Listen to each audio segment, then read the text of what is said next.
हरे राम राम राम हरे हरे, हरे कृष्ण कृष्ण कृष्ण हरे हरे। हरे राम राम राम हरे हरे, हरे कृष्ण कृष्ण कृष्ण हरे हरे। हरे राम राम राम राम राम हरे हरे, हरे कृष्ण कृष्ण कृष्ण हरे हरे। कृष्ण हरे हरे राम राम हरे हरे, हरे कृष्ण कृष्ण कृष्ण हरे हरे। हरे राम राम राम हरे हरे, हरे कृष्ण कृष्ण कृष्ण हरे हरे। हरे राम राम हरे हरे, हरे कृष्ण कृष्ण कृष्ण हरे हरे। हरे राम राम हरे हरे, हरे कृष्ण कृष्ण कृष्ण हरे हरे। पुंडलीक वरदा हरि विठ्ठल श्री ज्ञानदेव पंढरीनाथ भगवान की जय। माऊली ज्ञानेश्वर महाराज की जय। जगद्गुरु तुकाराम महाराज की जय। सद्गुरु जोग महाराज की जय। गोपाल कृष्ण भगवान की जय। श्री संत निळोबा महाराज की जय। बोलो रे भाई सब संतन की जय। परिमळ म्हणून चोळू नये फूल, खाऊ नये मूल आवडते, मोतियांचे पाणी चाखू नये स्वाद, यंत्र भेदूनी नाद पाहू नये, कर्मफळ म्हणून इच्छू नये काम, तुका म्हणे वर्म दाऊ लोका, परिमळ म्हणून चोळू नये फूल, खाऊ नये मूल आवडते। नमो विठ्ठला राजया पांडुरंगा, नमो रुक्मिणी माऊली ज्ञान गंगा, नमो पुंडलिका नमो चंद्रभागा, नमस्कार माझा रुक्मिणी पांडुरंगा, नमो ज्ञानेश्वरा निवृत्ती उदारा सोपान देवा, मुक्ताबाई नमो त्रिभुवन पावनी, आद्यत्रे जननी देवाची।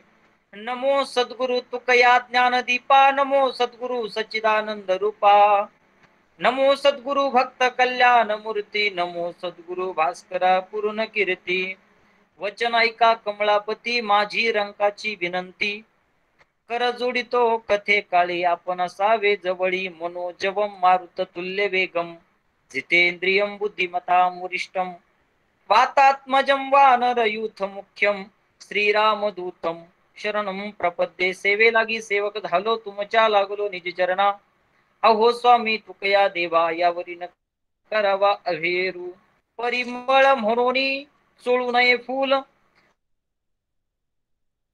खाऊ नये मूल आवडते, मोतियांचे पाणी चाखू नये स्वाद, यंत्र भेदूनी नाद पाहू नये। प्रस्तुत प्राप्त प्रसंगी भगवत चिंतन रूपी सेवेसाठी जो अभंग आज माझ्या वाटेला आलेला आहे, किंबहुना आदरणीय श्री हरिभक्तीपरायण गुरुतुल्य असणारे श्री प्रवीणजी महाराज यांनी जो जगद्गुरु तुकोबराय महाराज यांचे जो पंचमवेद आपण ज्यांना समजतो अशा गाथा या प्रकरणातील जे अभंगावरती प्रवचन मला सुरू आहे, आणि त्या गाथेतील आदरणीय प्रवीणजी महाराज यांनी सांगितलेला हा अभंग आणि अभंगावरती सेवा करण्याचा योग आपल्या सर्वांच्या आशीर्वादानं माझ्या वाटेला आलेला आहे। अभंग अत्यंत सुंदर आहे पहा।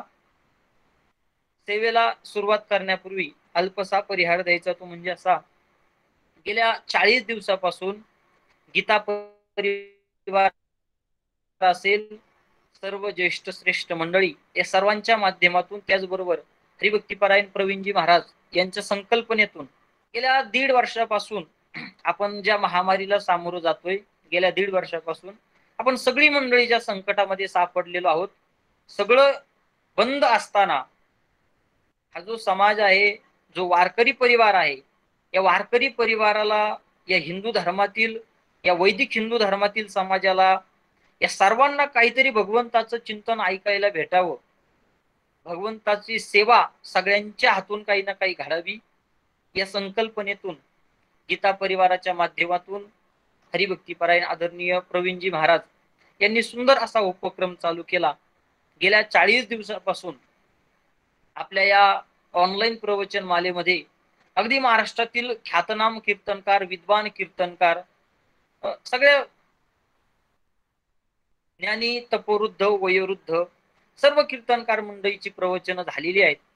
आणि या सर्व कीर्तनकारांच्या प्रवचनामध्ये, मोठ्या कीर्तनकारांच्या प्रवचनकारांच्या यादीमध्ये माझं हे अत्यंत छोटस असं प्रवचन, या ठिकाणी आदरणीय प्रवीणजी महाराजांना काय वाटलं असेल भगवंताला माहिती, परंतु महाराजांनी सांगितलं की आजची सेवा तुमची आहे.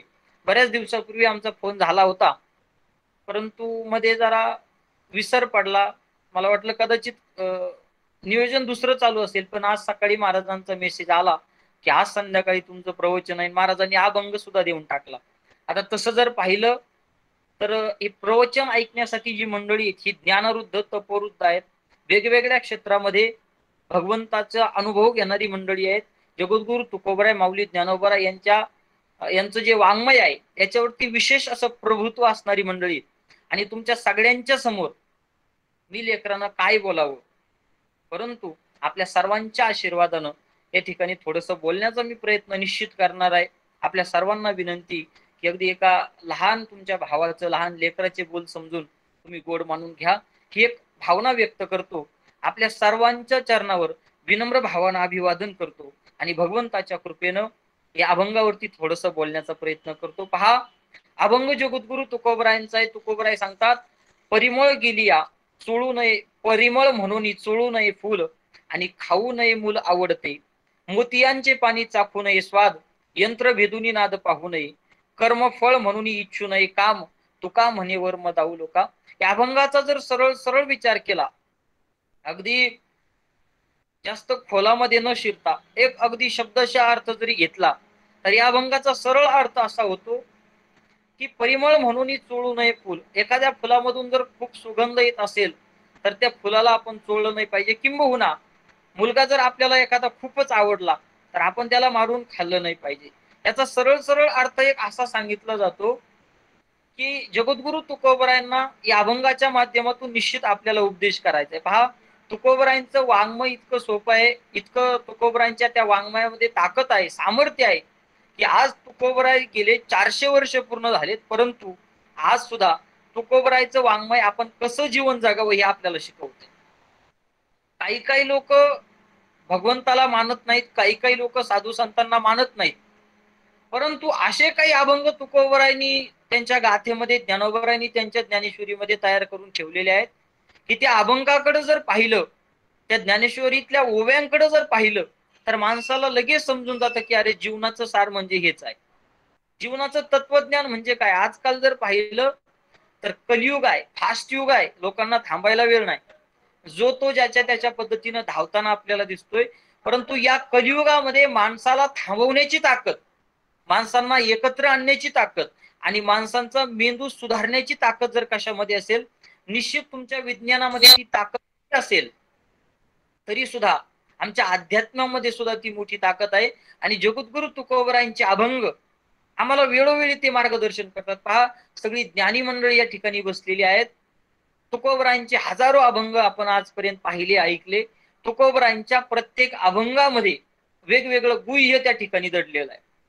प्रत्येक अभंगाचा तुकोबरायांचा विचार करा. आता काही काही तुकोबरायांचा गाथा मुखोद्गार असणारी मंडळी तिथं प्रवचन ऐकत असतील कदाचित, त्या मंडळींना तुम्ही विचारा की तुकोबरायांचा प्रत्येक जो अभंग आहे ना, त्या प्रत्येक अभंगाचं काहीतरी सार आहे. आजकाल आपण पाहिलं हजारो कवी आहेत, हजारो गीत तयार करणारी मंडळी आहेत. ती गाणी असतील, ती गीतं असतील, ती ठराविक काही काळापुरते मर्यादित राहतात.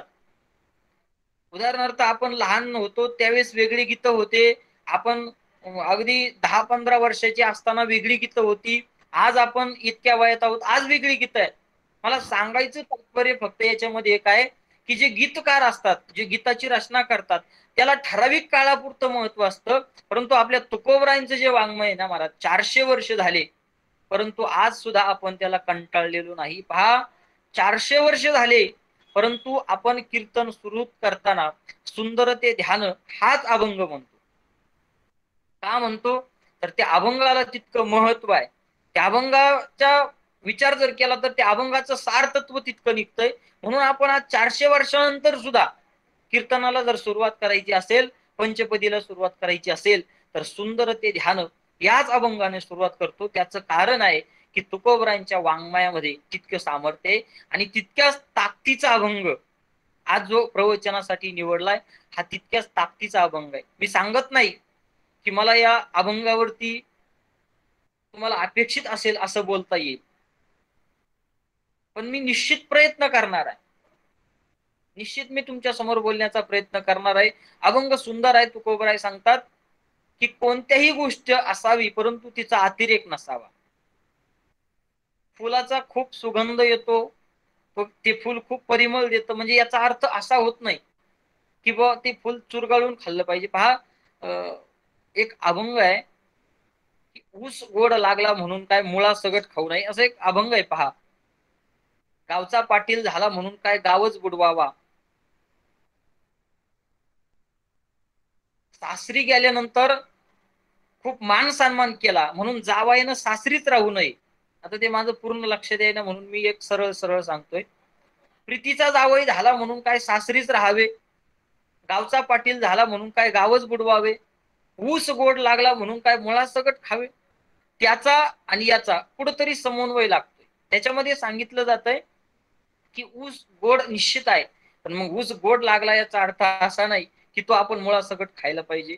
सासरी गेल्यानंतर त्या जावयाचा यथोचित सन्मान निश्चित होत असेल, यथोचित सन्मान त्या जावयाचा निश्चित होत असेल, पण याचा अर्थ असा होत नाही की त्या जावयानं सासरीत जाऊन राहावं. एखाद्या पाटलाच्या एखाद्या सरपंचाच्या ताब्यामध्ये जर एखादं गाव दिलं तर याचा अर्थ असा होत नाही की त्या पाटलांनी ते गावच पूर्ण खावं, असा त्याचा अर्थ होत नाही. त्याप्रमाणे तुकोबराय सांगतात की फुलामध्ये सुगंध जर येत असेल तर ते फुल चुरगाळू नये. किंबहुना आपला मुलगा जर आपल्या खूप आवडीचा असेल तर आपण तो मुलगा मारून खाऊ नये. पहा, कलियुगाचा जर विचार केला, आपण नेहमी ऐकणारी मंडळी आहात, कलियुगाचा जर विचार केला तर अभंगाचं जे दुसरं चरण सांगितलंय, खाऊ नये मूल आवडते. आपला मुलगा आपलं बाळ जर आपल्याला आवडत असेल तर ते खाऊ नये. उत्तरार्ध सांगितलाय. कलियुगाचा जर विचार केला तर कलियुगामध्ये तेच चालू आहे. पहा, कलियुगामध्ये दुसरं तिसरं काही चालू नाही. पहा, ज्यावेळेस पांडव अगदी द्वापार युगाचा शेवट होणार होता, पांडव सगळ्यांचा निरोप घेऊन भगवंताचा निरोप घेऊन निघणार होते, इतक्यात पांडवांनी भगवंताला विचारलं की भगवंता, कलियुग कलियुग म्हणजे नेमकं काय असणार आहे? कलियुगामध्ये कलियुगामध्ये कलियुग आलंय हे कशावरून ओळखायचं? भगवंतानं सुंदर उत्तर दिलं. भगवंतानं काय केलं? भगवंतानं आपल्या धनुष्य घेतला, 5 बाण घेतले आणि 5 असणारे बाण हे 5 दिशेला मारले. कदाचित तुम्ही ऐकलेलं असेल, पण माझ्या विषयाला अनुसरून आलं म्हणून मी बोलतोय. भगवंतानं 5 बाण घेतले आणि 5 दिशेला मारले. पहिला बाण गेला, दुसरा गेला, तिसरा गेला, चौथा गेला, 5वा गेला. पहिला बाण जो होता, आणि भगवंतानं सांगितलं तुम्ही 5 जण जा, 5 पांडव, आणि जाऊन ते बाण घेऊन या, आणि फक्त तिथं गेल्यानंतर तुम्हाला काय दिसतंय ते मला सांगा. पहिला बाण गेला होता. पहिल्या बाणाकडे गेले धर्मराज. धर्मराजानं पाहिलं की तिथं एक हत्ती होता आणि त्या हत्तीला 2 सोंडा होत्या. किती? 2 सोंडा त्या हत्तीला. एकच हत्ती परंतु त्याला 2 सोंडा होत्या. धर्मराजानं तो बाण उचलला आणि धर्मराज मागे निघून आला. दुसरा बाण होता अर्जुनाकडे. अर्जुन गेला. अर्जुनाने तो बाण उचलला आणि समोरचं दृश्य पाहिलं तर अर्जुन त्या ठिकाणी अवाक झाला, कारण अर्जुनाने पाहिलं की एक कोकिळा होती. कोकिळा ती सुंदर गायन करत होती, सुंदर भजन म्हणत होती, पण ते सगळं करत असताना ती कोकिळा मांस सुद्धा खात होती. तिथे एक जनावर होतं मृत झालेलं. त्या मृत जनावरावरती बसून ती कोकिळा मांस खात होती आणि मुखातून सुंदर असा स्वर सुद्धा बाहेर काढत होती. अर्जुनानं ते दृश्य पाहिलं. अर्जुन निघून मागा आला. तिसरं दृश्य पाहिलं भीमानं. भीमानं बाण उचलला तर भीमानं पाहिलं की एक गाय होती. गाय, आणि त्या गाईला नुकतंच त्या गाईनं एका वासराला, या एका पाडसाला जन्म दिला होता. अगदी 10-20 मिनिटं झाली असतील, 5-10 मिनिटं झाली असतील. त्या गाईनं वासराला जन्म दिला होता आणि वासराला जन्म दिल्यानंतर ती गाय त्या वासराला चाटायला लागली.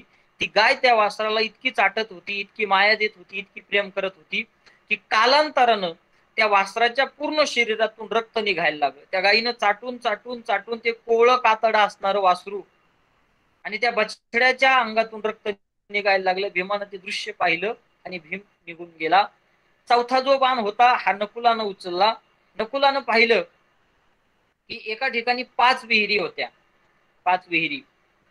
त्या 5 विहिरीपैकी 4 विहिरी त्या तुडुंब पाण्यानं भरलेल्या होत्या, परंतु त्या 4 विहिरी त्या विहिरीमध्ये एक थेंब सुद्धा पाण्याचा नव्हता. नकुलाला आश्चर्य वाटलं की 4 विहिरी फुल तुडुंब पाण्यानं भरलेल्या आहेत आणि एक विहीर मात्र रिकामी आहे. नकुलानं ते पाहिलं. नकुल निघून मागं गेला. 5वा जो बाण होता तो सहदेवानं पाहिला. सहदेवानं पाहिलं की एक उंच डोंगर होता आणि त्या उंच डोंगरावरून एक शिळा, एक दगड, मोठा दगड घरगळत घरगळत खाली येत होता. रस्त्यानं येत असताना तो खूप मोठाले झाडं, खूप मोठाले असणाऱ्या झाडं झुडपं सगळं मोडत मोडत येत होता. पण खाली येत असताना अगदी एका छोट्याशा झाडाला, एका छोट्याशा रोपट्याला तो दगड थांबला. सहदेवानं पाहिलं. आश्चर्य वाटलं की ज्या दगडानं खूप मोठाले महाभयंकर असे वृक्ष उन्मळून पडत होते, तोच दगड अगदी एका छोट्याशा रोपट्याला, एका छोट्याशा झाडाला तिथं अडकलाय. त्याला नवल वाटलं आणि हे 5ही पांडव भगवंताकडे आले. भगवंताकडे आल्यानंतर भगवान श्रीकृष्णानं धर्मराजाला विचारलं की धर्मराज, तुम्ही ज्या ठिकाणावरून बाण उचलला त्या ठिकाणी तुम्ही नेमकं काय पाहिलं? धर्मराजानं सांगितलं, भगवंता, मी ज्या ठिकाणावरून बाण पाहिला त्या ठिकाणी मी 2 सोंडेचा हत्ती पाहिला. याचा अर्थ नेमका काय? भगवंतानं सांगितलं की कलियुगामध्ये जे माणसं जन्माला येतील, कलियुगामध्ये जे राजे जन्माला येतील, ते माणसं, ते राजे हे 2 तोंडी असतील. जसं त्या हत्तीला 2 सोंडा होत्या. म्हणजे 2 सोंडी म्हणजे कसे? त्यांनी सांगितलं की समोर एक बोलतील आणि मागे एक बोलतील. मला या सगळ्याचा आशय फक्त एकच सांगायचा आहे की भगवंतानं आपल्याला इतकं सुंदर नरदेह दिलेला आहे. पहा, जसं फुलातून सुगंध येतो म्हणून आपण ते फुल चुरगळता कामा नये. जसं आपलं बाळ, आपलं मुलगा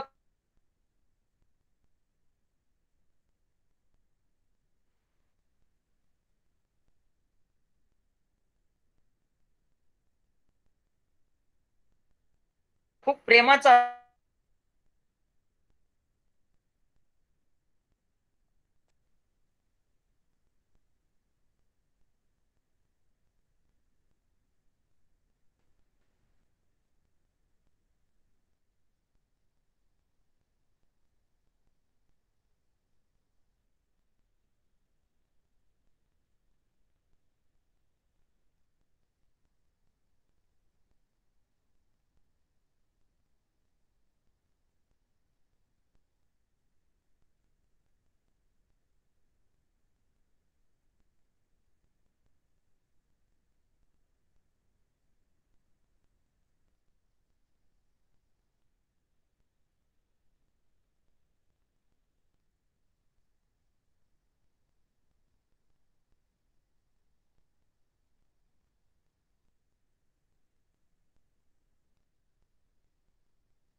धर्मराजाला विचारलं, धर्मराजा तू काय पाहिलं? इथपर्यंत आवाज आला होता ना?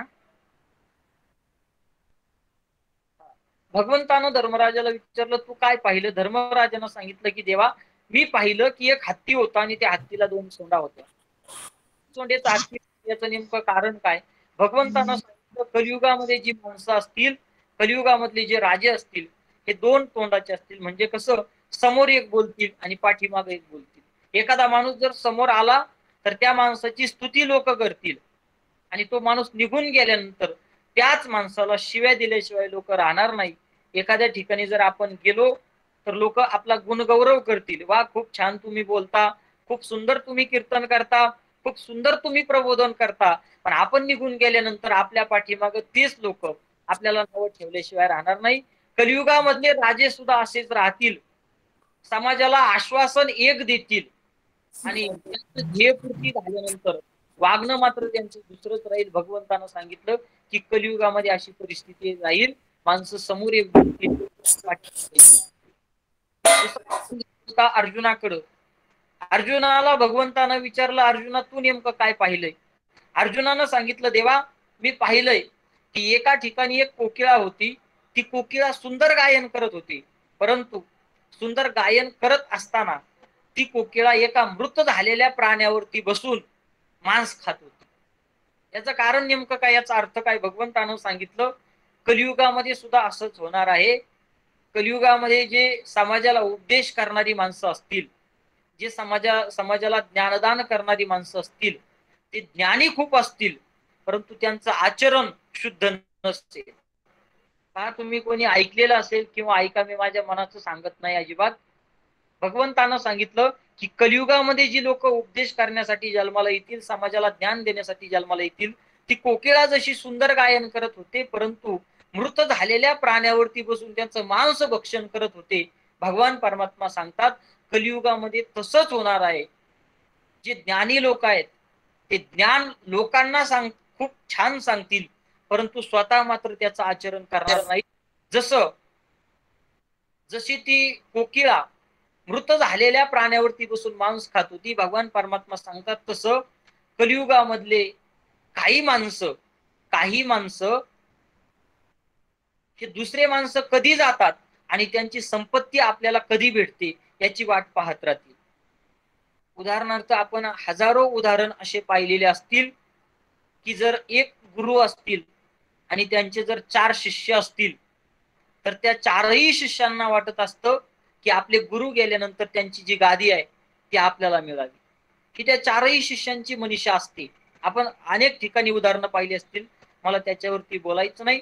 भगवान परमात्मा सांगतात त्या कोकिळेची जशी अवस्था असते तशीच अवस्था कलियुगामध्ये असेल. काही माणसं समाजाला उपदेश करतील, पण तीच माणसं समाजाचं शोषण केल्याशिवाय राहणार नाही. 3रा बाण गेला होता भीमाचा. भीमानं त्या ठिकाणी पाहिलं की एक गाय होती. त्या गायीनं नुकतंच एका वासराला जन्म दिला होता आणि वासराला जन्म दिल्यानंतर ती गाय त्या वासराला इतकं चाटत होती की चाटून त्या वासराच्या, त्या पाडसाच्या अंगामधून रक्त निघायला लागलं होतं. भीमानं भगवंताला याचा अर्थ विचारल्यानंतर भगवान परमात्मा सांगतात की कलियुगामधले आई वडील मुलांचा, लेकरांचा इतका लाड करतील की जसं त्या गायीनं त्या वासराला चाटून त्या वासराला रक्तभंबाळ केलं, त्या वासराला इजा पोहोचवली, तसं कलियुगातले जे आई वडील असतात ते आई वडील मुलांना इतकी फ्रीडम देतील, मुलांचा इतका लाड करतील की कालांतरानं एक ना एक दिवस त्याचे दुष्परिणाम त्याच मुलांना भोगायला भेटतील. पहा, आपण लहान असताना एक गोष्ट होती, आपल्याला शाळेमध्ये सांगितली जायची की एक मुलगा होता, तो शाळेमध्ये जातो. शाळेमध्ये गेल्यानंतर एक दिवस तो मुलगा एक पेन्सिल चोरून आणतो. घरी गेल्यानंतर आईला सांगतो, आई हे पहा मी पेन्सिल आणली. आई त्याला काहीच म्हणत नाही. दुसऱ्या दिवशी तोच मुलगा शाळेमध्ये जातो, एक पेन चोरून आणतो. घरी आल्यानंतर आईला दाखवतो, आई पहा मी आज पेन आणला. आई त्याला काहीच म्हणत नाही. 3ऱ्या दिवशी तो मुलगा शाळेमध्ये जातो, एक कंपास चोरून आणतो.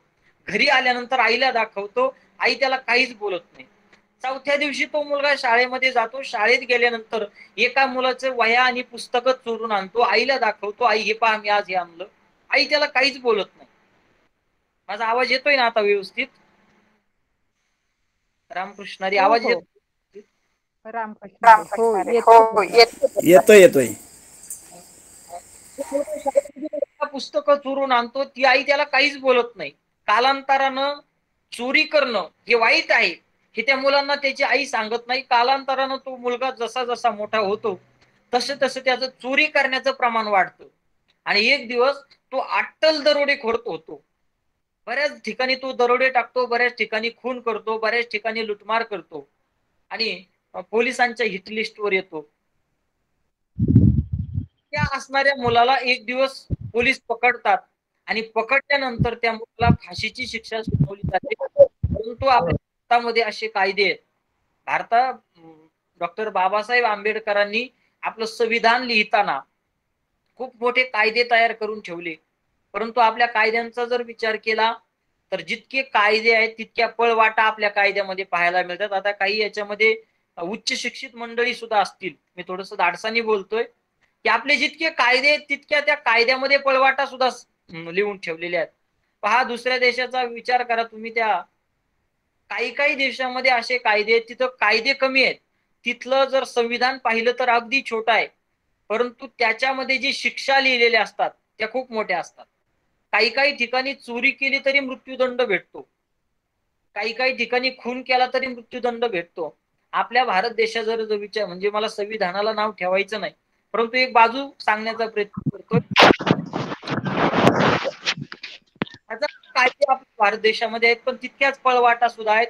अगदी 2-2, 4-4 खून केलेली माणसं काही दिवसानं सही सलामत घरी येऊ शकतात, इतक्या पळवाटा सांगितलेले आहेत. तो विषय बाजूला ठेवून सांगतो. त्या मुलाला फाशीची शिक्षा झाली आणि फाशीची शिक्षा झाल्यानंतर त्याची शेवटची इच्छा विचारण्यात आली की बाबा तुझी शेवटची इच्छा काय आहे. त्याने सांगितलं काहीच नाही, माझी शेवटची इच्छा, मला फक्त एकदा माझ्या आईला भेटायचंय म्हणे. तुम्ही सगळ्यांनी हे ऐकलेलं आहे, आपण लहानपणी ऐकलेलं आहे. त्यांनी सांगितलं मला माझ्या आईला भेटायचंय. त्याच्या आईला त्याला भेटण्यासाठी बोलवण्यात आलं. तो आईच्या गळ्यामध्ये पडून रडायला लागला आणि आईला सांगितलं आई मला तुझ्या कानामध्ये काहीतरी सांगायचंय. आईनं कान त्याच्या जवळ केला आणि कान जवळ केल्याबरोबर त्या मुलानं त्या आईचा कान तोडून घेतला. आई ओरडत लांब पळाली, पोलिसांनी त्याला पकडलं. आईने विचारलं मी तुला भेटण्यासाठी आले, तुझी शेवटची इच्छा होती, मग तू माझा कान का तोडला. त्यावेळेस त्या मुलानं उत्तर दिलं की आई मी आज फाशीला जातोय त्याचं कारण फक्त तू ये. म्हटले कस काय. म्हटले ज्यावेळेस मी पहिल्या दिवशी चोरी करून घरी आलो होतो आणि आणणारी पेन्सिल मी तुला दाखवली होती, त्या दिवशी जर तू मला सांगितलं असतं की बाळा चोरी करत जाऊ नको, चोरी करणं पाप आहे, चोरी करणं वाईट आहे, हे जर तू मला पहिल्या दिवशी सांगितलं असतं तर मी अट्टल दरोडेखोर झालो नसतो. आणि जर मी दरोडेखोर झालो नसतो तर मी लोकांच्या हत्या केल्या नसत्या, आणि जर मी लोकांच्या हत्या केल्या नसत्या तर आज मला फाशीची शिक्षा झाली नसती. या कथेतून मला फक्त सार एक सांगायचं आहे की कलियुगामध्ये आई वडील आपल्या मुलांचा इतका लाड करतील की ती मुलं एक ना एक दिवस वाया गेल्याशिवाय राहणार नाही. आज आपण हजारो उदाहरणं पाहतो की अगदी 10-10, 12-12, 15-15 वर्षाची मुलं व्यसनाच्या आहारी गेलेली आहेत. आपल्या भारत देशामध्ये जर विचार केला व्यसनाचा तर याच्यामध्ये 30% प्रमाण हे तरुणांचं आहे. जे तरुण आहेत ज्यांच्या आधारावरती हा भारत देश चालणार आहे, जे तरुण पुढे गेल्यानंतर या तरुणामधूनच कोणीतरी छत्रपती शिवाजी महाराज होणार आहे, या तरुणामधूनच कोणीतरी भगतसिंग होणार आहे, या तरुणामधूनच कोणीतरी माऊली ज्ञानोबराय होणार आहेत, या तरुणामधील कोणीतरी जगद्गुरु तुकोबराय होणार आहे, याच तरुणामधून कोणीतरी विद्वान कीर्तनकार होणार आहे, याच तरुणामधून एखादा विद्वान डॉक्टर होणार आहे, याच तरुणामधून कोणीतरी एखादा मोठा नेता होणार आहे. परंतु हेच तरुण कलियुगामध्ये व्यसनाच्या आहारी जातात. याला सर्वस्वी जबाबदार जर कोण असेल तर फक्त असणारे पालक आहेत. भगवान परमात्मा भीमाला सांगतात की भीमा कलियुगामध्ये हेच होणार आहे. कलियुगामधले आई वडील आपल्या मुलांना संगोपन करताना चुकीच्या पद्धतीनं संगोपन करतील आणि त्याचं फळ त्या मुलांना भेटल्याशिवाय राहणार नाही. चौथा जो बाण होता नकुल, त्या नकुलानं पाहिलं की 5 विहिरीपैकी 4 विहिरी या तुडुंब भरलेल्या होत्या आणि जी मधली 5वी विहीर होती ती मात्र कोरडी होती. नकुलानं भगवंताला विचारलं, भगवंतानं सांगितलं कलियुगामध्ये काही काही माणसं खूप श्रीमंत असतील, एका दिवसाला 1-1 लाख रुपये खर्च करणारी काही काही माणसं असतील, परंतु त्यांच्या शेजारी अगदी त्यांच्या बांधाला बांध असणारा एखादा माणूस मात्र 2 दिवसातून त्याला एकदाच अन्न भेटतं, इतका गरीब असेल, परंतु ते श्रीमंत माणसं एकदा सुद्धा त्या गरीब माणसाची मदत करणार नाही. ही कलियुगाची अवस्था आहे. आणि शेवटचं जे बाण होता सहदेवानं मारला होता, सहदेवानं जो बाण आणला होता, त्या सहदेवाला भगवंतानं विचारलं सहदेवा तू काय पाहिलं. सहदेवानं सांगितलं भगवंता मी पाहिलं की एका डोंगरावरती एक मोठी शिळा होती आणि ती शिळा खालच्या दिशेनं घरगळत येत असताना रस्त्यानं लागणारे खूप मोठाले झाडं, महाभयंकर वृक्ष आणि त्या सगळ्यांना मोडत मोडत ती शिळा येत होती. परंतु अचानक एक छोटासा वृक्ष त्या ठिकाणी त्या शिळेला आडवा आला आणि ती शिळा थांबली. भगवंतानं सांगितलं की कलियुगामध्ये लोक इतकी पाप करतील, इतकी पाप करतील खूप लोक पाप करतील, अगदी प्रत्येक क्षणाला कायिक पाप असेल, वाचिक पाप असेल, मानसिक पाप असेल, वेगवेगळ्या प्रकारची पाप लोक करतील, परंतु तरी सुद्धा माणूस तारू शकत नाही. परंतु फक्त एका भगवंताच्या नामानं माणूस या मृत्यू लोकातून तारून जाऊ शकतो. जशी ती मोठी महाभयंकर शिळा एका छोट्याशा झाडाला, एका छोट्याशा रोपाला अडवली गेली, तसं लोक जे पाप करतील, लोकांच्या हातातून जी पाप होतील, या पापांचा नाश करण्याचं सामर्थ्य फक्त भगवंताच्या चिंतनामध्ये आहे. आणि म्हणून जगद्गुरु तुकोबराय सांगतात की भगवंतानं आपल्याला इतका सुंदर नरदेह दिला आहे, हा नरदेह वाया जाऊ देऊ नका, या नरदेहामध्ये अतिरेक करू नका, नरदेहाचा अभिमान धरू नका. या मृत्यूलोकाचा जर विचार केला तर लोकांना अभिमान जास्त आहे. तुकोबराय सांगतात जसं परिमळ म्हणून चोळू नये फुल. तुकोबराय सांगतात एखाद्या फुलाचा सुगंध येत असेल तर आपण ते चोळलं नाही पाहिजे, त्याचा भुगा नाही केला पाहिजे, त्याचा नाश नाही केला पाहिजे. जसं मुलगा जरी आपला असेल, मुलगा आपल्याला खूप आवडला म्हणजे आपण त्याची हत्या नाही केली पाहिजे, आपण त्याला मारून खाल्लं नाही पाहिजे. त्याप्रमाणे जरी भगवंतानं हा सुंदर नरदेह आपल्याला दिला असेल तरी हा नरदेह तुकोबराय सांगतात असा व्यर्थ वाया गेला नाही पाहिजे. कारण व्यर्थ जर हा नरदेह वाया गेला तर निश्चितच आपल्याला परत नरदेह भेटणार नाही. पहा, आपण आतापर्यंत जे वाङ्मय ऐकलं, जे पाहिलं, याच्यामध्ये आमच्या सगळ्या साधू संतांनी सांगितलंय की कितीतरी जन्माचं पुण्य असल्यानंतर हा नरदेह भेटतो, कितीतरी जन्माचं पुण्य करावं लागतं. एकनाथ महाराज त्यांच्या हरिपाठामध्ये सांगतात अनेक जन्माची पुण्य जर असेल तर हा नरदेह भेटतो. पहा, नरदेह कोणालाही भेटत नाही. आपण काल्याची कीर्तनं खूप ऐकलेली मंडळी आहोत. स्वर्गीचे अमर इच्छिताती देवा मृत्यूलोकी भावा जन्मामा, का तर नारायण नामे होऊ जीवनमुक्त. या कलियुगामध्ये जर मुक्ती करून घेण्याचं कोणतं साधन असेल, मोक्ष मिळवण्याचं कोणतं साधन असेल तर ते फक्त भगवंताचं चिंतन आहे. आणि भगवंताचं चिंतन करण्याचं ज्ञान फक्त या नरदेहामध्ये. पहा, आपण पहा, या मृत्यू लोकामध्ये हजारो जीवजंतू आहेत. मग अगदी आकाशामध्ये उडणारे असतील, जमिनीवरती सरपटणारे असतील, पाण्यामध्ये विहार करणारे असतील, अशी हजारो जीवजंतू आहेत. पण या सगळ्या जीवजंतूमध्ये भगवंताचं चिंतन करणारा फक्त एक जीव आहे आणि त्या जीवाचं नाव म्हणजे माणूस आहे. भगवंताचं चिंतन करण्याचं सामर्थ्य फक्त या नरदेहामध्ये आहे. पहा, दुसऱ्या कोणालाही भगवंताचं चिंतन करता येत नाही. आपण कधीच आपल्याला असं पाहायला मिळणार नाही की 10-5 गाढवं एकत्र आले आणि त्यांनी अखंड हरिनाम सप्ताह सुरू केला. कधी पाहायला भेटतंय का? भेटणारही नाही. गाढवं चालू झालेले सप्ताह बंद पाडू शकतात, परंतु बंद पडलेले सप्ताह कधी चालू करू शकत नाहीत. आपण असं कधीच पाहिलं नाही की 10-5 म्हशी एकत्र आल्या आणि त्यांनी भजनी मंडळाची स्थापना केली. पहा, बचत गटाची स्थापना निश्चित करतील, परंतु भजनी मंडळाची स्थापना करू शकत नाहीत. मी म्हशींचं सांगतोय, तुम्ही वेगळा अर्थ घेऊ नका, पण मला सांगायचं तात्पर्य फक्त याच्यातून इतकं आहे, माझ्या बोलण्याचा सार फक्त इतका आहे की भगवंतानं इतका सुंदर नरदेह आपल्याला दिलाय. पहा, या नरदेहाचं काहीतरी सार्थक झालं पाहिजे. हा नरदेह वाया घालू नका. नरदेह निश्चित आपला, तुम्ही म्हणताल महाराज हा देह माझा आहे, याचा वापर कसा करायचा हे मी ठरवीन. निश्चितच या नरदेहाचा वापर कसा करायचा हे प्रत्येकाच्या हातात आहे, परंतु भगवंतानं फुकट दिलाय म्हणून हा वाया सुद्धा घालू नका. फुकट दिलेला आहे. पहा, या कलियुगाचा जर विचार केला तर कलियुगामध्ये फुकट कोणतीच गोष्ट आपल्याला भेटत नाही. फुकट कोणती गोष्ट भेटत नाही.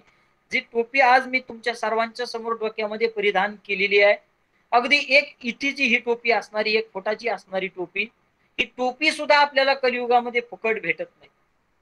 आपण सहज गावरान खेड्यामधले लोक सहज एक म्हण वापरतात की फुकट कोणी कोणाचा काटा सुद्धा काढत नाही. कधी? या कलियुगामध्ये. मग कलियुगामध्ये जर फुकट कोणी कोणाचा काटा काढत नसेल तर हा नरदेह भगवंतानं दिलाय, हा फुकट कशासाठी घालता, हा माझा मोठा प्रश्न आहे. तर तसा जर विचार केला तर घडोघडी काळ वाट याची पाही आणि अजूनही किती आहे अवकाश, तो काळ प्रत्येक क्षणाला आपली वाट पाहतोय. बरं, आजपर्यंत असा एकही माणूस जन्माला आला नाही की त्या माणसाला माहिती आहे मी इतके इतके दिवस जगणार आहे. पहा, आपण बाकीच्या तारखा निश्चित करू शकतो, आपण लग्नाची तारीख निश्चित करू शकतो, आपण आपल्या वाढदिवसाची तारीख निश्चित करू शकतो, आपण एखादं उद्घाटन असेल ही तारीख निश्चित करू शकतो. प्रवीणजी महाराजांनी मला 1 महिन्यापूर्वी एक तारीख दिली होती, ही तारीख 1 महिन्यापूर्वी निश्चित केलेली होती, परंतु माझ्या आणि तुमच्या मरणाची तारीख निश्चित कोणालाही माहिती. त्यावेळेस मी महाराजांना सांगितलं होतं की महाराज ठीक आहे 1 तारखेला मी प्रवचन करील, पण का हो मी ते बोललो होतो, परंतु खरोखर 1 तारखेपर्यंत मी प्रवचन करण्यासाठी शिल्लक राहील याची शाश्वती मला होती का? तुम्ही सर्वांनी काल ठरवलं होतं उद्या आपल्याला योगेश महाराजांचं प्रवचन ऐकायचंय, परंतु आज आपण प्रवचन ऐकण्यासाठी आहोत, राहू याची शाश्वती आपल्याला होती का? किंबहुना उद्या कोणीतरी एखाद्या विद्वान वक्त्याचं प्रवचन असेल, मी आज सांगतोय की उद्या आपण सगळी मंडळी उद्याचं प्रवचन ऐकणार आहोत, परंतु आपल्याला शाश्वती अजिबात नाही की आपण उद्याचं प्रवचन ऐकण्यासाठी जिवंत राहू. माणसाचा एका क्षणाचाही भरोसा नाही, एका क्षणाचा एक क्षण सुद्धा आपल्याला महाराज बहुता सुकृते नरदेह लादला एकनाथ महाराज सांगतात. धन्यवाद महाराज, प्रमाण माझ्या स्मरणात नव्हतं. एकनाथ महाराज सांगतात बहुता सुकृते नरदेह लादला भक्तीविन गेला अधोगती. हा नरदेव अनेक जन्माच्या सुकृतानं भेटलाय आणि जर भक्ती केली नाही तर हा नरदेव अधोगतीला गेल्याशिवाय राहणार नाही. इतका सुंदर नरदेव भगवंतांना आपल्याला दिलाय. कशासाठी दिलाय? त्याचं चिंतन करण्यासाठी दिलाय. चिंतन कधी करावं? नामदेव महाराजांचा एक सुंदर अभंग आहे. नामदेव महाराज सांगतात मरणा आधी सावध व्हावे, कीर्ती करोनी मरावे, जन्म घालू नये वाया आणि मानवाची उत्तम काया. मग नामदेव महाराज सांगतात की माणसानं मरायच्या अगोदर सावध व्हावं. मग मरायच्या अगोदर किती वर्ष सावध व्हावं, किती महिने सावध व्हावं, किती आठवडे सावध व्हावं, किती दिवस सावध व्हावं, किती तास सावध व्हावं, किती मिनिट सावध व्हावं, किती सेकंद सावध व्हावं. तर नामदेव महाराज मरायच्या फक्त 1 क्षण अगोदर सावध व्हा. का? मरायच्या अगोदर 1 क्षण का सावध व्हायचं? तर त्याचं कारण सांगितलंय की माणसाचा एका क्षणाचाही भरोसा नाही, क्षणभंगूर नाही भरवसा. अरे सावध तोडा माय आशा, काही नचले मग गळा पडेल फासा, आणि पुढे हुशार थोडा आहे ओलसागा. आमचे साधूंत सांगतात की जो आत्ताचा क्षण आपल्या हातामध्ये आहे तोच क्षण आपल्या हातात आहे. पुढचा क्षण काय असेल, पुढच्या क्षणाला काय होईल हे आपल्या हातामध्ये अजिबात नाही. पहा, दानशूर कर्णाचं उदाहरण तुम्ही ऐकलेलं असेल, पुन्हा ऐका. दानशूर कर्ण हे एक असं व्यक्तिमत्व होतं की ज्यांचं दानशूरतेमध्ये सगळ्यात 1 नंबर नाव घेतलं जातं. पण कर्णाचा एक नियम होता. तो दानशूर असणारा कर्ण काय करायचा? रोज सकाळी दाढी करत असताना, दाढी करण्यासाठी जे पात्र लागतं, जे पाणी घेण्यासाठी जे पात्र लागतं, तो दानशूर कर्ण काय करायचा? एका सोन्याच्या पात्रामध्ये पाणी घ्यायचा आणि आपली दाढी करून झाल्यानंतर ते सोन्याचं पात्र, सोन्याची वाटी एखाद्या याचकाला दान करून टाकायचा. एक दिवस असाच तो कर्ण दाढी करत होता आणि दाढी करत असताना इतक्यात एक याचक आला आणि त्यांनी हात जोडून कर्णाला, महाराज मला आज खूप आवश्यकता आहे, खूप गरज आहे, मला काहीतरी दान करा. कर्णाच्या जवळ त्यावेळेस दान करण्यासाठी दुसरं तिसरं काहीच नव्हतं. कर्ण बसलेला असताना त्या कर्णाच्या डाव्या हाताला ती सोन्याची वाटी होती. कर्णानं ती डाव्या हातानं ती सोन्याची वाटी उचलली, त्याच्यातलं पाणी टाकून दिलं आणि तशीच वाटी डाव्या हातानं त्या याचकाच्या झोळीमध्ये टाकली. याचकाने आभार मानले, याचक निघून गेला. पण त्या कर्णाचा जो सेवक होता, रोजचं दिनक्रम पाहणारा जो सेवक होता, ते सेवकानं ते दृश्य पाहिलं. कर्णाला विचारलं, का हो? म्हणे महाराज, शास्त्र तर असं सांगतं की दान हे नेहमी उजव्या हातानं करावं. शास्त्र असं सांगतं की दान हे नेहमी उजव्या हातानं करावं, मग तुम्ही आज दान डाव्या हातानं का केलं? याचं नेमकं कारण काय आहे? त्यावेळेस त्या कर्णानं खूप गोड उत्तर दिलं. पहा, कर्ण सांगतोय शास्त्र निश्चितच सांगतं की दान हे उजव्या हातानं करावं, पण मी दान आज डाव्या हातानं केलं. त्याचं कारण डाव्या हातामधली वाटी उजव्या हातापर्यंत घेऊस तर, बारकाई नाही का, डाव्या हातामधली वाटी उजव्या हातात घेऊपर्यंत जर माझा प्राण निघून गेला तर माझा दान करण्याचा संकल्प अधुरा राहील, म्हणून मी वाटी डाव्या हातानं दान केली. पहा, दानशूर कर्णाचं ते उदाहरण खूप महत्वाचं नाही, पण त्याच्या मागचे जे विचार आहेत ते खूप महत्वाचे. माणसाचा एका क्षणाचाही भरवसा नाही, एका क्षणाचा सुद्धा. आणि असं असताना सुद्धा आपण फक्त प्रापंचिक निर्णय घेतो, आपण फक्त संसाराचे नियोजन करतो, परंतु आपण पारमार्थिक नियोजन अजिबात करत नाही. कधीच असं पाहायला मिळत नाही की एखादा म्हटला, नाही आज मी जिवंत आहे, जर मी उद्या जिवंत राहिलो तर मी 1001 वेळा भगवंताच्या नावाचं चिंतन करील. असं कधीच पाहायला मिळालं नाही की कोणी संकल्प केला देवा उद्या जर मी जिवंत राहिलो तर मी ज्ञानेश्वरीचं एक पारायण करील. असा आजपर्यंत कोणीच संकल्प केला नाही की भगवंता तुझ्या दयेनं जर मी जिवंत राहिलो तर तुकोबरांच्या गाथीतील 10 अभंग मी उद्या वाचन करील, 10 अभंग मी पाठ करील. असा संकल्प मात्र आपण करत नाहीत. आपण संकल्प फक्त करतो संसाराचा करतो आणि संसाराचा संकल्प आजपर्यंत कोणाचाही पूर्ण झालेला नाही. पहा रावणानं सुद्धा संकल्प केला होता. काय रावणानं संकल्प केला होता की खारा असणारा समुद्र गोड करील, स्वर्गाला शिडी लावील आणि सोन्याला सुगंध आणील. त्या रावणाचा सुद्धा जर संसारातला संकल्प पूर्ण झाला नाही तर तुमचे आमचे संकल्प पूर्ण निश्चितच होणार नाहीत. कारण आपण रावणा इतके बलाढ्य नाहीत, रावणा इतके शूरवीर नाहीत आणि आपण रावणा इतके श्रीमंत सुद्धा नाही. पहा मला नेहमी त्या रावणाचं उदाहरण सांगावं वाटतं. रावण आपल्या सर्वांच्या समोर एक आदर्श ठेवून गेलेला माणूस आहे महाराज. आज लोक नाव ठेवतात रावणाला, निश्चित ठेवत असतील, परंतु रावणासारखा आदर्श आपल्या समोर कोणी ठेवला नाही. रावणानं आपल्याला एक दाखवून दिलंय, पहा माझी सोन्याची लंका होती, 80,000 बायका होत्या, 1,00,000 मुलं होती, परंतु तरी सुद्धा ज्यावेळेस रावण गेला त्यावेळेस त्या रावणाचा अंत्यविधी करण्यासाठी सुद्धा माणूस शिल्लक राहिला नव्हता. का तर रावणाने आपल्या सगळ्यांना एक सांगून दिलंय की शेवटच्या क्षणी अंत ही काळीचे नाही कोणी, शेवटच्या क्षणी फक्त एकट्यालाच जावं लागतं. जन्माला येताना आपण एकटे येतो आणि जाताना सुद्धा आपल्याला एकटं जावं लागतं. याच्यामधलं जे जीवन आहे, जे आयुष्य आहे, कोणाचं 10 वर्ष असेल, कोणाचं 20 वर्ष असेल, कोणाचं 50 वर्ष असेल, कोणाचं 100 वर्ष असेल, हे आयुष्य जगत असताना प्रत्येकानं या जन्माचं काहीतरी सार्थक होईल अशा पद्धतीने आयुष्य जगलं पाहिजे. नाही तर पहा आपण प्रपंच रोजच करतो, आपला प्रपंच रोजच चाललाय. संसार माणूस जन्माला आला की संसार सुरू झाला. जोपर्यंत माणूस जिवंत आहे तोपर्यंत त्या माणसाचा संसार चालू आहे. काही जण म्हणत असतात नाही महाराज आमचं लग्न नाही झालं, आम्ही एकटेच राहतो. आपण जरी एकटे राहत असू, आपण जरी ब्रह्मचारी असू, पण तरी सुद्धा माणूस जन्माला आल्यापासून तो संसार सुरू होतो, हा शेवटच्या क्षणापर्यंत थांबत नाही. माणसाची इतकी बिकट अवस्था झालेली महाराज, माणूस फक्त माझं माझं माझं करण्यात गेला. माणसाला इतका अहंकार आहे, खूप अहंकार माणसाला आहे. काहींना सौंदर्याचा असेल, काहींना प्रतिष्ठेचा असेल, काहींना नावलौकिकाचा असेल, काहींना संपत्तीचा असेल, परंतु पहा भगवंतानं जर ठरवलं तर भगवंत हा प्रत्येकाचा अहंकार नाहीसा करू शकतो.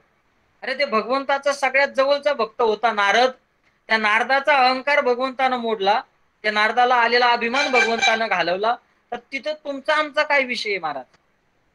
तो नारद भगवंताचं 24 तास चिंतन करत होता.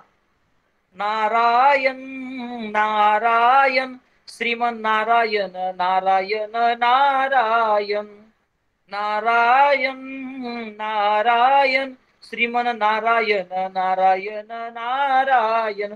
भगवंताचं कायम चिंतन करणारा तो नारद, त्याचा अभिमान भगवंतानं ठेवला नाही तर तुमचा आमचा काय आहे.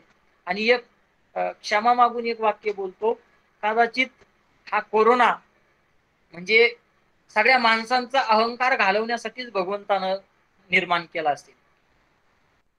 अरे कोरोना जरी चीनचा असेल, या कोरोनामध्ये काही काही लोक अशी पाहायला भेटली महाराज की त्यांनी डॉक्टरांच्या सांगण्यावरून गळ्यातल्या माळा काढल्या आणि नको नको ते खायला सुरुवात केली.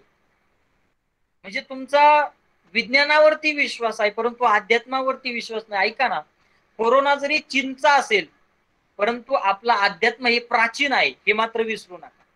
कोरोना चीन वरून आला असेल परंतु आपला अध्यात्म प्राचीन आहे. अध्यात्मामध्ये सगळ्यावरती विलाज आहे. पहा माणूस कितीही पुढे गेला, माणसानं कितीही हुशारपणा दाखवला, परंतु त्या माणसाची आक्कड जिरवण्याची ताकद ज्याच्यात आहे त्याला भगवंत म्हणतात. भगवंतानं सुंदर असा नरदेह तयार केला, कोणत्याही प्रकारचा मोबदला न घेता नरदेह तयार केला, परंतु माणसानं तिथं टेक्नॉलॉजी वापरली. भगवंतानं तयार केलेल्या शरीरावर जर काही आजार निर्माण झाला तर ते आजार दूर करण्याची टेक्नॉलॉजी माणसानं तयार केली. एखाद्याचा जर गुडघा दुखत असेल तर तो गुडघा इंजेक्शन न बरा करण्याची टेक्नॉलॉजी माणसाने आणली. एखाद्या माणसाचं जर जखम झाली, एखाद्याचा जर हात कापला, एखाद्याचा जर पाय कापला, तर त्या पायाला टाके वगैरे टाकून नीट करण्याची टेक्नॉलॉजी माणसानं आणली. भगवंतानं जे मॉडेल तयार केलं हिची दुरुस्ती करण्याची टेक्नॉलॉजी माणसानं आणली पहा. एखाद्याचा जर डोळा खराब झाला तर त्याची ऑपरेशन करण्याची टेक्नॉलॉजी माणसाने आणली. एखाद्याचा जर डोळा निकामी झाला तर डोळा बदलण्याची टेक्नॉलॉजी माणसाने आणली. एखाद्याचा जर दात पडला तर दात बदलण्याची, दुसरा दात टाकण्याची टेक्नॉलॉजी माणसानं आणली. त्याच्याही पुढे जाऊन तुम्हाला सांगतो, एखाद्याचं जर रक्त खराब झालं तर ते रक्त बदलण्याची, डायलिसिस करण्याची टेक्नॉलॉजी माणसाने आणली. त्याच्याही पुढे जाऊन जर सांगायचं झालं तर एखाद्याची जर किडनी खराब झाली तर दुसरी किडनी टाकण्याची टेक्नॉलॉजी माणसानं आणली. त्याच्याही पुढे जाऊन सांगतो, एखाद्याचं जर हृदय निकामी झालं, एखाद्याचं जर हृदय, आपण मागं पाहिलं ते हैदराबादवरून ती अँब्युलन्स कुठेतरी 18 तासामध्ये गेली होती, नॉनस्टॉप हृदय घेऊन गेली होती. एखाद्याचं जर हृदय खराब झालं तर हृदय बदलण्याची टेक्नॉलॉजी माणसानं आणली. भगवंतानं विचार केला, मी बनवलेलं शरीर, याच्यावरती माझी सत्ता आहे, चाले हे शरीर कोणाची सत्ते, कोण बोलवितो हरिविन, देखवी ऐकवी एक नारायण. या शरीरावरती माझी सत्ता असताना सुद्धा मी तयार केलेला माणूस याच्यावरती वेगवेगळे प्रयोग करतोय काय. मग भगवंतानं ठरवलं, मी गुडघे दुखायला लावले, तुम्ही नीट केले. मी तुमचे डोळे खराब केले, तुम्ही दुसरे डोळे बसवले. मी तुमचे दात पाडले, तुम्ही दुसरे दात टाकले. मी तुमची किडनी खराब केली, तुम्ही दुसरी किडनी टाकली. मी तुमचं असणार हृदय खराब केलं, तुम्ही दुसरं हृदय टाकलं. आणि मग भगवंतानं विचार केला की असं एक अवयव आहे की त्या अवयवावरती जर आघात केला, ते अवयव जर खराब झालं तर तिथं जगातला कोणताच डॉक्टर विलाज करू शकत नाही. त्याला म्हणतात फुफ्फुस. आणि भगवंतानं कोरोना सोडताना डायरेक्ट माणसाच्या फुफ्फुसावरती सोडला. माणसाला सांगितलं, तू खूप हुशार आहे ना, लाव तुझी टेक्नॉलॉजी, लाव तुझं विज्ञान, लाव तुझं तंत्रज्ञान आणि लाव शोध. निकामी झालेलं फुफ्फुस परत नीट करण्याची टेक्नॉलॉजी माणसामध्ये, विज्ञानामध्ये, तंत्रज्ञानामध्ये, टेक्नॉलॉजीमध्ये अजिबात नाही. कारण ते तयार कोणी केलंय तर ते सगळं तयार माझ्या भगवंतानी केलेलं आहे. आणि ज्या दिवशी भगवान परमात्मा ठरविल, ज्या दिवशी भगवंताला वाटेल, त्या दिवशी अगदी 24-24 कोर असणारी माणसं सुद्धा जिवंत घरी आलेली आहेत. आणि अगदी 6-7 स्कोर असणारी माणसं सुद्धा तडफडून मेलेली आहेत. उदाहरणं आपण सगळ्यांनी पाहिलं. याच्या मागे फक्त कारण एक असेल तर कारण फक्त माझा भगवान परमात्मा आहे. हे सगळं जे चाललंय हे भगवंताच्या कृपेने चाललंय. पहा, या कोरोनाच्या काळामध्ये बरीच माणसं अहंकारामध्ये होती की आमच्याकडे खूप पैसा आहे, आमच्याकडे खूप संपत्ती आहे, आमचे खूप नातेवाईक आहेत, माझ्यावरती प्रेम करणारे खूप मित्रमंडळी आहेत. पण भगवंतानं सगळ्याला, प्रत्येकाला प्रत्येकाची जागा दाखवून दिली. काही माणसं करोडपती होती महाराज, परंतु त्यांना बेड मिळाले नाही, त्यांना रस्त्यावर तडफडून मरावं लागलं. ही कृपा कोणाची? माझ्या भगवंताची. भगवंत सगळं करवणारा, बोलवणारा, सगळं माझा भगवान परमात्मा आहे महाराज. आपण जरी ठरवलं असतं हे करू ते करू, परंतु ते पूर्ण करणारा माझा भगवान परमात्मा आहे. काही श्रीमंत लोक उपचाराअभावी गेली आणि काही गरीब घरातली लोक वडाच्या आणि पिंपळांच्या झाडाखाली बसून नीट झाली. याला कारण फक्त एक आहे, कृपा माझ्या भगवंताची. तुम्ही माना नका मानू, परंतु सगळं करणारा कोण आहे तर भगवान परमात्मा आहे. तुकोबराय सांगतात, भगवंतानं आपल्याला इतकं सुंदर नरदेह दिलाय, या नरदेहाचं काहीतरी महत्व जाणून घेण्याचा प्रयत्न करा. नरदेह भगवंतानं आपल्याला ज्या कारणासाठी दिलाय फुकट आलाय म्हणून वाया घालू नका. या नरदेहामध्ये काहीतरी सार्थक करा. आपण गेल्यानंतर काहीतरी आपलं नाव मागं राहिलं पाहिजे. पहा, जीवन सगळ्याला एकदाच भेटलंय. आपण कितीही ठरवलं आपल्याला हे जीवन परत भेटणार नाही. भगवंतानं कृपेनं, भगवंताच्या आशीर्वादानं आपल्याला हा नरदेह भेटलाय. हे मी तुम्हाला सांगायची गरज नाही, परंतु सांगावं वाटतंय म्हणून सांगतोय. हा नरदेह आपला एक क्षण वायाला चाललेला आहे. एक क्षण आपल्या जीवनातला कमी होतोय, आपल्या जीवनातला एक तास कमी होतोय, आपल्या जीवनातला एक दिवस कमी होतोय, आपल्या जीवनातला एक महिना कमी होतोय, आपल्या जीवनातलं एक वर्ष कमी होतोय. पहा, आपण जन्माला आलो, आज मी 25 वर्षाचा आहे, मी सांगू शकतो मी आज 25 वर्षाचा आहे, परंतु अजून पुढे मी किती दिवस जगणार आहे हे मी सांगू शकत नाही. ते भगवंताच्या हातामध्ये आहे, भगवंताच्या हातामध्ये आहे. भगवंताला जोपर्यंत वाटतंय या माणसाला मृत्यू लोकामध्ये ठेवायचं, तोपर्यंत भगवान परमात्मा ठेवणार आहे. आणि ज्या दिवशी भगवंताला वाटेल की याचं आयुष्य मर्यादा संपलेली, त्या दिवशी भगवान परमात्मा आपल्याला घेऊन जाणार आहे. म्हणून भगवंतानं आपल्याला घेऊन जावं याच्या आधी आपण असं काहीतरी कार्य करावं की आपलं शरीर जरी गेलं, आपलं शरीर जरी मृत्यू लोकातून गेलं तरी आपलं नाव मात्र मागे राहिलं पाहिजे. ऐका, ज्या दिवशी आपण जन्माला येतो त्या दिवशी आपण देह घेऊन जन्माला येतो, शरीर घेऊन जन्माला येतो. त्या दिवशी जन्माला येताना फक्त आपला देह असतो, त्या देहाला नाव अजिबात नसतं. नाव नंतर ठेवलं जातं. आणि ज्या दिवशी आपण हा मृत्यूलोक सोडून जातो त्या दिवशी सुद्धा आपला देह जातो, परंतु आपलं नाव मात्र मागं राहत. मग तुम्ही चांगलं कर्म करा, वाईट कर्म करा, पहा येताना आपल्याला नाव अजिबात नसतं. जन्माला येताना फक्त देह येतो, नाव आपलं नंतर ठेवलं जातं. आणि मृत्यू लोकातून जाताना सुद्धा देह जातो, परंतु नाव आपलं मागं राहतं. म्हणून प्रत्येकानं काहीतरी नाव मागं राहावं याच्यासाठी धडपड करा. भगवंताच्या भक्तांच्या यादीमध्ये कुठंतरी आपलं नाव राहावं पहा.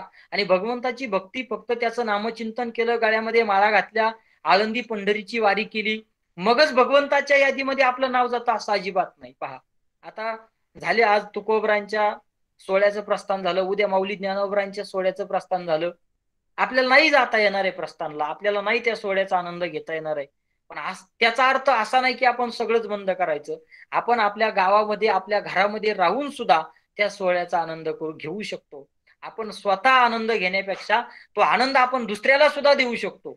आपल्या गावामध्ये आनंद आपण देऊ शकतो. ठीक आहे, शासन नाही जाऊ देत ना आपल्याला पंढरपूरला. रोज सकाळी आपल्या गावामध्ये आपण जर प्रदक्षिणा काढली तर शासन तिथं पाहायला येणार नाही. पहिल्या दिवशी तुमच्या सोबत कोणी येणार नाही, दुसऱ्या दिवशी तुमच्या सोबत कोणी प्रदक्षिणेला येणार नाही, तिसऱ्या दिवशी तुमच्या सोबत प्रदक्षिणेला कोणी येणार नाही.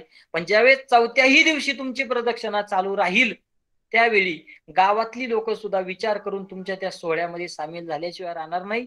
आणि ते पंढरपूरला आपण जो सोहळा करणार होतो, जो या महाभयंकर आजारामुळं आपण ज्या सोहळ्यापासून मुकलो, तो सोहळा आपण आपल्या घरी, आपल्या गावामध्ये रोज करू शकतो. आणि ते जर आपण सगळ्यांनी ठरवलं तर निश्चित होऊ शकतो. भगवंतानं सुंदर नरदेह दिलाय, हा वाया घालू नका. तुकोबराय सांगतात, परिमळ म्हणून चोळू नये फूल, खाऊ नये मूल आवडते, मोतियांचे पाणी चाखू नये स्वाद, यंत्र भेदून नाद पाहू नये, कर्मफळ म्हणून इच्छू नये काम, तुका म्हणे वर्म दाऊ लोका. तुकोबराय सांगतात की भगवंतानं सुंदर नरदेह दिलेला असा सहजासहजी वाया घालू नका. एखाद्या यंत्रामधून जर आवाज येत असेल तर ते यंत्र फोडून तो आवाज ऐकण्याचा प्रयत्न करू नका. कारण ज्या क्षणी ते यंत्र तुटलं जाईल त्या क्षणी तो आवाज सुद्धा बंद झाल्याशिवाय राहणार नाही. मोत्यामध्ये जे पाणी असतं त्या मोत्यामधल्या जर पाणी पिण्याचा प्रयत्न केला तर ज्या क्षणी तो असणारा मोती तुटल त्या क्षणी त्या मोत्यामधलं पाणी सुद्धा सांडल्याशिवाय राहणार नाही.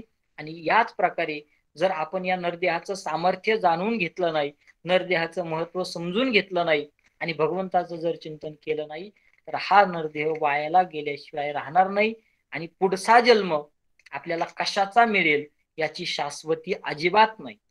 जसं आपलं आत्ताचं कर्म असेल तसा आपला पुढचा जन्म असेल. पहा, आळंदीला सद्गुरू जोग महाराज शिक्षण संस्थेमध्ये शिक्षण घेत असताना परमपूज्य आदरणीय सद्गुरू मारुती बाबा नेहमी सांगायचे की जर आपण मधुकरीच्या भाकरी खाऊन जर अभ्यास केला नाही तर पुढचा जन्म हा बैलाचा घ्यावा लागेल आणि ज्यांच्या आपण भाकरी खातो त्यांचं ऋण आपल्याला फेडावं लागेल. जसं या जन्मीचं आपलं कर्म असेल तसा जन्म आपल्याला पुढचा भेटणार आहे.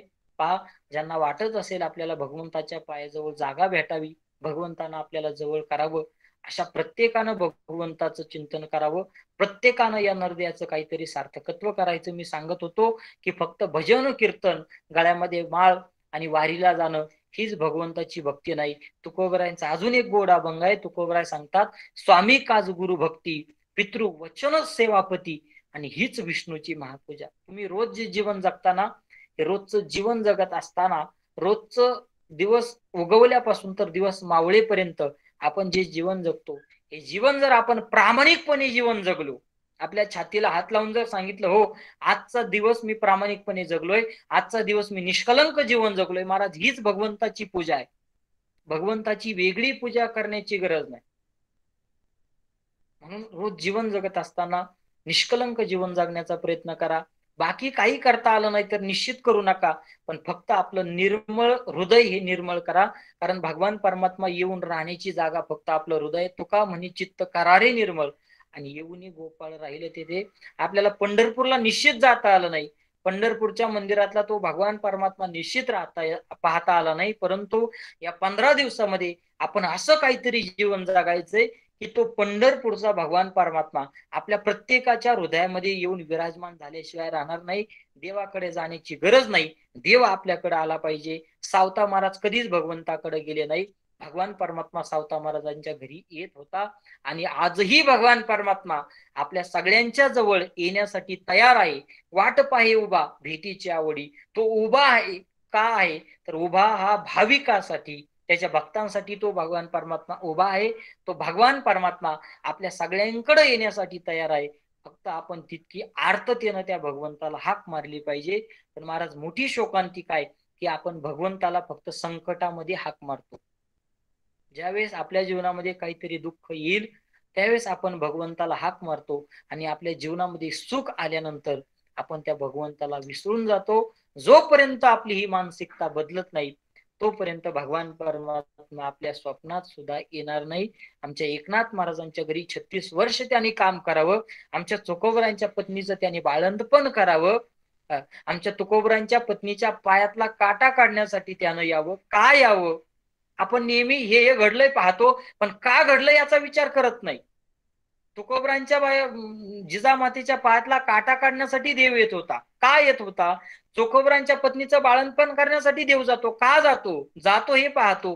का जातो पाहत नाही. आमच्या नामदेव एकनाथ महाराजांच्या घरी 36 वर्ष काम करतो हे पाहतो, पण का काम करतो हे पाहत नाही. का याचा विचार करा. का करत होता? का करत होता? आमच्या जनाबाई महाराजांना दळू लागण्यासाठी देव का येत होता हा विचार करा.